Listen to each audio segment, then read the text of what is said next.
What is up, guys? This is Odd Job Entertainment, bringing you another video. The gameplay you are about to see is not good, okay? So let's just get that out of the way. It is not good, but it's not actually my fault this time. I can blame most of it on the game. So real quick, let's count how many seconds it takes before I am actually in the game. I'm loading up into a solo match against AI. Seemed like a good way to get some decent gameplay for you guys. Obviously, I'm only playing against bots, so I mean, doesn't really mean too much in the grand scheme of things, but we're still waiting, aren't we? Yeah, I'm going to put a timer up on screen, and we're going to count it that way. Battlefield 2042 has some issues. I mean, there's only 3 game modes, so that doesn't seem like it'd be terribly difficult to work out. I mean, you've only got 3. Why do you only have 3 game modes? Battlefield games usually have stuff like Team Deathmatch. I guess they do have Conquest, and they have Breakthrough. Does Breakthrough even count as a game mode? It is so chaotic when you load into a Breakthrough match. It's... yeah, let's call it 2.5 game modes. Oh wait, Hazard Zone is terrible. Let's call it 1.5. You have 1.5 game modes between Conquest and the other 2 that you had planned. So we've got some issues here, Battlefield. Diced, please, let's get this fixed. And I really don't want to be a super negative person. I don't like having to record these kinds of commentaries where it just feels like I'm ranting over and over. But I'm also just dang tired of developers releasing half-finished projects and then charging full price for them. I mean, this is what we got for a full release. This is it. And the big concern that I have at this point is, if this is what they thought was good enough for a full release, how much of this is actually going to get fixed? I mean, right now it feels like maps are way too big for the engagement ranges that the guns are capable of. And they've said that they're going to touch on that. They're looking into excessive bloom that has possibly been noted on some of the weapons. So I guess they'll fix that, maybe? Hourglass, for example. Most of the time I'm running around on Hourglass hoping that I don't get sniped or picked off while I'm going across these massive dunes. And it essentially, it's really just a vehicular warfare map. But it makes you think that there's at least some part where you can play as infantry, but it's really just not a great experience. Hourglass in general just feels like a write-off to me. Breakaway is okay, I guess. I mean, there is at least some cover as you go from point to point, and you can get good infantry moments, particularly on the oil rig that we were driving away from at this point. But I keep coming back to that question, is this really worth a full release? Now, I know the human malware of 2020 has been a big concern on everyone's mind, and I know it's obviously affected development for just about every project. But I have a hard time wanting to feel forgiving when the way that you have managed your development issues is just to lower your standards, okay? Now, I know that sounds harsh, but I would rather them take twice as long to release the game and have it up to a high standard of polish than to release a half-finished project and still expect me to pay full price for this. Because right now I'm just feeling ripped off. I'm really rather upset about the state of this game right now. I would have rathered they take the long route and delayed this game for a long time until they had something more to show.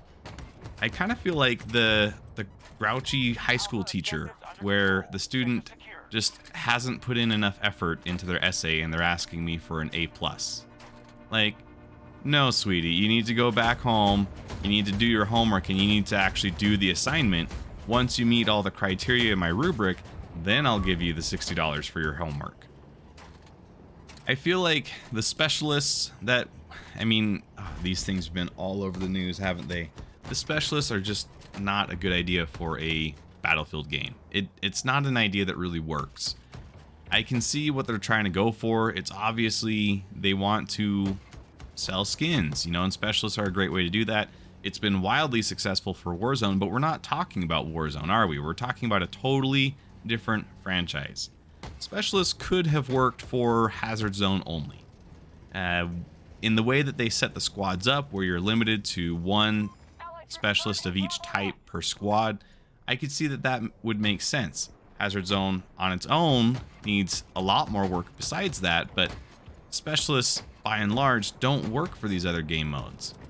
I feel like if they want to sell skins and have them be relevant for the full game and the multiplayer experience therein, one thing that they could do that could really fix this is stick to the class system that they had before. Because if you look at like Maria Falk, for example, she is an assault specialist. So she falls into that medic category. Make that essentially a skin for the assault class. And when you're playing with a Maria Falk specialist, then you get to use your Surette pistol and you get to heal people from a long distance. I mean, that could work. You would be an assault class player, and whenever you want to use that weapon, you're playing as Maria Falk, and she is essentially the skin that tells people that, oh, that person has a Surette pistol. I think that they still need to do more to differentiate the friend and foe. I think, I mean, at least give Maria Falk I don't know, a different hair color when she's on the opposite team. Something. Just something to differentiate them a bit more. Give her a different character model, different old lady with a different ethnic background. I don't know. But just something to make them so it's not Attack of the Clones all the time. Same thing applies for the other specialists. I know McKay's got that grappling hook, which is pretty cool. He's an engineer class, so make it so that he can use engineer type weaponry. And when you want to use a grappling hook, McKay is the skin that you equip. You know, that makes sense. And it's just, I feel like you took out one of your 4 pillars, DICE. Class warfare was your thing. And you just sold the farm. What are you doing? And I don't want to seem hypocritical, because I know that my last video talking about Halo was just talking about how 343 needs to be patient and collect data and get good feedback about how their systems are working. But I feel like this is different, guys. Come on. Y'all gotta agree with me. This is totally different. Battlefield 2042 it's having some teething problems, and unless it gets fixed soon, I don't see it surviving very long. I think it's going to quickly end up being a situation like Battlefield 5, where they enraged enough players that the player base shrank dramatically, and it only really became a good game towards the very end. But by that point, I mean, there's a lot of people like me who had abandoned ship and never touched Battlefield 5 again. And Portal at this point is really the saving grace of Battlefield 2042. Since the actual content that is specific to Battlefield 2042 is so sparse, to say the least, and not well thought out, Portal is like, that's all you got left. Which is not to reduce the importance of Portal. I feel like on its own, that is a great project. But it shouldn't be the only thing that this game can stand on. 2042 should have its own quality gameplay. I mean, we only have 22 weapons across the entire progression tree for the base game. You've got 4 assault rifles, 2 LMGs, 3 shotguns, 3 sniper rifles. I mean, where's the other half of the game? Where'd it go? Is it coming later? And on the Portal side of things, you can play all the game modes that we're missing. You know, I mean, you can load up Battlefield 3 and play Rush or Bad Company 2, which is obviously huge for Rush, right? I mean, that's when they really had a big focus on Rush. Which, side note, why has Rush been totally abandoned? It feels like it was never a mainstay game mode in Battlefield 5 or Battlefield 1. It's just been kind of dropped, and that makes me sad because Rush is one of the most innovative game modes that Battlefield had to call its own, and I loved playing it in Battlefield 3 and Battlefield 4, and it just feels like it's just kind of MIA. You know, where'd it go? But anyways, in Portal you can load up all these classic game modes that you've been missing, and all the ones that we're actually missing in Battlefield 2042.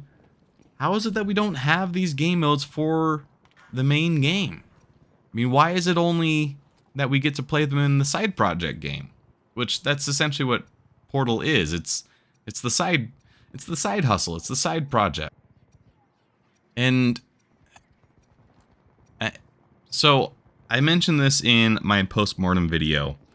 The beta felt really rough in certain regards. I can say that this time around, it feels like the input issues that I was having with my mouse are largely fixed. I think there's still some issues going on behind, like there's possibly some mouse acceleration that's still present, but at least now it feels like I can aim and I can consistently get kills within 50 meters. As soon as someone steps beyond that, which is essentially all the time on Battlefield 2042, it feels like I'm just shooting spit wads.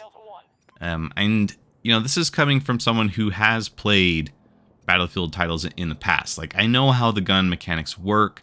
I know all about bullet drop, and you know, I've been fairly successful in previous titles. It's just feels like as soon as you step beyond 50 meters, I just have this huge cone of dispersion for my bullets, and I just can't hit anything. And I've seen a lot of people testifying to the same, so I know that I'm not alone out there. What's going on? What broke? And to their credit, I'll also say that this time around, performance is much better for me, but at the same time, I'm playing on a 3080 Ti on a 3900X Ryzen processor, so I have a very high spec build compared to most of the people that are playing. And there are still moments where screen gets really busy with all the explosions and whatnot, and I'll still drop down to a slideshow. And it's frankly unacceptable. I mean, a computer spec'd out as high as mine should never have any issues, but it should also be an enjoyable experience for myriads of other lower class PC builds that aren't as highly spec'd as mine. I mean, you should be able to play reliably 60 FPS on most medium to high build standard PCs. And consoles, I mean, you should expect nothing less than 60 at the very least. But they should really be hitting 120 FPS. I mean, that's the goal. And I'm just not hitting that consistently. I've never gotten above 100 FPS, which again for 3080 Ti should definitely be possible. So there's a long list of optimizations that need to be done before this game can really be considered to be performing the way that it's supposed to. In comparing and contrasting my feelings about Halo Infinite and Battlefield 2042 right now, I think the main thing that really divides them is Halo Infinite is still technically in beta. The multiplayer is working very well in Halo Infinite, aside from the minor issues that we have run up against. And this is the full release of Battlefield 2042. I mean, this is the product. This is what you paid $60 for. And I do not feel like what I've received justifies a $60 price tag. And, you know, for all the excuses in the world about human malware of 2020, I don't see that as an acceptable reason to let your standards drop this far. Delay the game if you have to, but don't put your work in half finished. This is not acceptable. Am I still going to play the game? I mean, at this point, I have paid $60 for it. I really hope that they fix it. I'm probably going to check on it every once in a while, but It's definitely not something that I feel like I want to dedicate time to, like I was excited to do before I got the finished product. This is definitely taking the wind out of my sails, and I was looking forward to getting a modern aesthetic for a Battlefield game and being able to play something akin to Battlefield 4.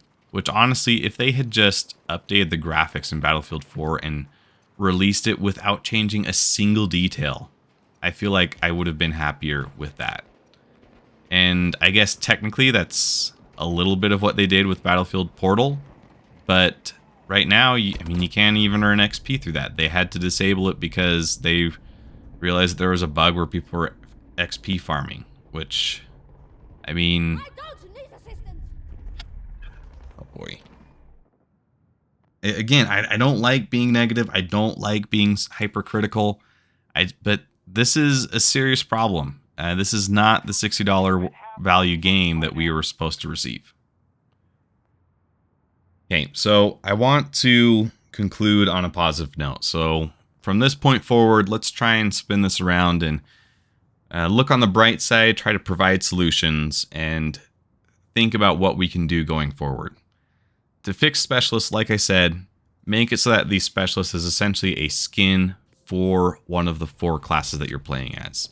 You still get to sell skins that way. You still get to sell all these different microtransaction type stuff for aesthetics, but you're not abandoning one of your core pillars of gameplay, and you'll be delivering on the experience that people have come to expect from Battlefield. I feel like that would be a positive step in the right direction. I know that they've said that they are looking into investigating the increased bloom that some of the guns are possibly experiencing. So anything to make it so that guns can be more effective at range will be great. If they can do that, that will definitely make me quite a bit happier. If they released a wider gambit of guns to choose from, that would also be a positive thing. I would highly recommend doing that. M5A3 is pretty much dominating the field right now because it's really good, but it doesn't really have that much competition, so anything to increase that competition would be great. We've got an AK model, a M4 styled model in the M5. We've got the Scar, and we've got a bullpup, but I mean, come on. We can still get a futuristic FAMAS. I mean, there's more than just one bullpup, right? And there's definitely plenty of assault rifles to pick from. We've seen plenty in other modern titles, so let's just get some more guns into the main game. Let's flesh out the progressions. That way it wouldn't feel so empty as you're going through. They've already said that they plan on lowering or nerfing the power of the hovercraft, which will definitely be a positive move because right now that thing is just crazy. Some things I really hope that they don't patch. Like the ability to climb up a wall. Dice, let us keep that one. That is a good bug to have. That one's just funny every time I see it. And I'm not really mad when someone scales a wall in a hovercraft just to get up there to kill me. Like, that's hilarious. So let's keep that one. Let's not fix the physics in any way that would hamper that ability. And I am not a Battlefield pilot. I never have been. I'm just not good at that. I haven't put in the time to get good at that. But if they could provide separate control schemes for helicopters and jets like we have had in previous games, much obliged. Signed all the pilots of Battlefield. That would be great. So that would be a good move. I also think that it would be a good idea to make it so that you can use a legacy control style. If you could make it so that you could control the vehicles in that more hardcore mode that was present in games like Battlefield 4 and Battlefield 3, I think that would be a huge step in the right direction. A lot of people have already grown up playing with that control setup, so just giving them something that they're comfortable with, that's going to make them that much more effective on the battlefield, which I think would be great.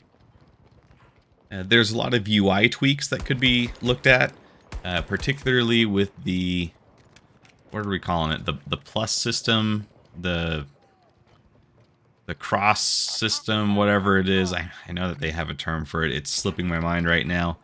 But right now, when you're trying to customize the items that are on each leg of that plus system, it just takes too many clicks. And there's a lot of things that you instinctively try to do. Like, you try to click the box that you want to modify before clicking into the category.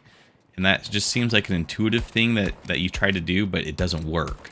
So if they could just kind of skip that first menu, I guess, and make it so that you just click the boxes you want to modify, that would be a little more intuitive and streamline the whole customization process by quite a bit. And we're talking it would literally cut full seconds out of the process. Right now it just feels a little clunky, so I think that it definitely needs some help in that regard. Speaking of customizations, looking at the vehicles a little bit, one of the strange holdovers that we've had from previous titles is that the Russian and the US versions of tanks in particular, they level up separately. And it seems odd given that just about every other vehicle, you level them up and modify them under the same loadout. So, for example, the EBAA Wildcat, I think it is, that I was driving earlier, in fact, that is present on both teams, so you just level it up once and you have access to all of your loadouts regardless of which team you're playing on. When we're talking about the M1 and the T28, we are still talking about main battle tanks, so if they're going to combine the customization for some of the vehicles, but not all of them, it just seems like an odd design choice for me.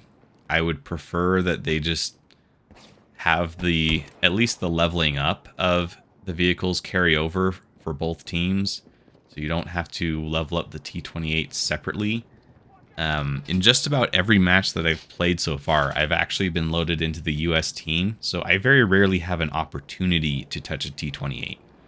The only time I've actually driven the T28 has been when someone bailed on it early and I stole it from the enemy team. So they could just, I don't know, change that, combine them. Like I said, that would be great. If you remember back to Battlefield 4, we obviously had different vehicles for each team for each vehicle type. So in cases like that where they were unique each time, I could see it making a little more sense to have them be separate customization trees, but when they fulfill the same purpose, I think it's just better to combine them, just simplify it a little bit. Who cares, you know? And then there's a long list of features that were cut from previous Battlefield games, like voice chat, for example. You could add those back in. That would be another really good thing. I can't tell you how many times I've instinctively pressed V to try to communicate with my squad, only to realize, oh, that's right, voice chat isn't a thing. It doesn't exist in this game yet. So yeah, if we could fix that. Server browser would be great. Server browser has, again, been present in previous Battlefield titles. It'd be great to have those back. Please, please, please fix the XP farm bug with Battlefield Portal. It would be great to be able to progress in the progression tree with Battlefield Portal as an option. Then I would have instant access to a lot of the game modes that I'm missing out on right now. Adding those game modes into Battlefield 2042 is the ideal fix for the situation, but at least fixing the XP farm bug would make it so that I have access to Rush, Team Deathmatch, things like that. A lot of those classic standardized game modes that we are currently missing. I've mentioned it before, it would be great to see different character models for both teams. I also mentioned this quite a bit in the Battlefield 2042 beta post-mortem video that I uploaded. It would be great to see different character models for each team. Let's just cut the Attack of the Clones stuff and make it so it's very clear who is friend or foe. I mean, even if it's just giving Maria Falk, for example, a different hair color, like I said. I mean, that would be a step in the right direction. If you make the enemy team appear darker on your screen, or, well, probably not darker, because then you'd have the same issue that you had with Rose and Warzone, I guess, right? But, for example, Maria Falk, if she's playing on the Russian team, it makes sense for her to look like she's Russian. If she's playing on the US team, then it makes sense for her to be not Russian. I mean, she could be Latin origin, give her any kind of ethnicity. Just something to make her very distinctly different from the Maria Falk on another team. And at that point, you would have to give her a different name, right? But you could maybe give the Surette pistol a name for the class that she employs. And, you know, that's how you pick them out. It would also be great if the timers were reduced in the opening section of a match. If people are still loading, I feel like that's when it's appropriate to have the dialogue play out where the guy is giving you your briefing about what's going to happen. But once people are loaded, I don't see the value in having the countdown timer to deployment. I'm going to go back and add in that countdown timer to actually count up how long it takes before we get into the real gameplay, but I just feel like that timer is unnecessary. Like, we've already got the briefing. That was the time for people to, you know, pick their classes and loadouts and etc., right? That's when you're waiting on everyone else to figure that out. We don't need a 30-second timer in addition to that for people to still make up their minds. Let's just cut that out. That would be better. And again, same kind of deal at the end of the match. I'd like the timers to be reduced so that I can just go into the next match without having to wait as long. It currently takes about 2 to 3 minutes before your next match kicks in. So, I mean, that just feels like a lot of downtime. So let's nix that, nip that in the bud, and get it out of here. But at this point, I feel like the video is definitely dragging on. We've gone through a full match of Conquest at this point against bots. So at this point, I'm just going to cut it to a close. Guys, you know what the issues are. You've seen them. You've experienced them. Let's try and get DICE to fix this game. But until next time, do all the YouTube things. Like, share, comment, subscribe. This is Odd Job Entertainment, signing off.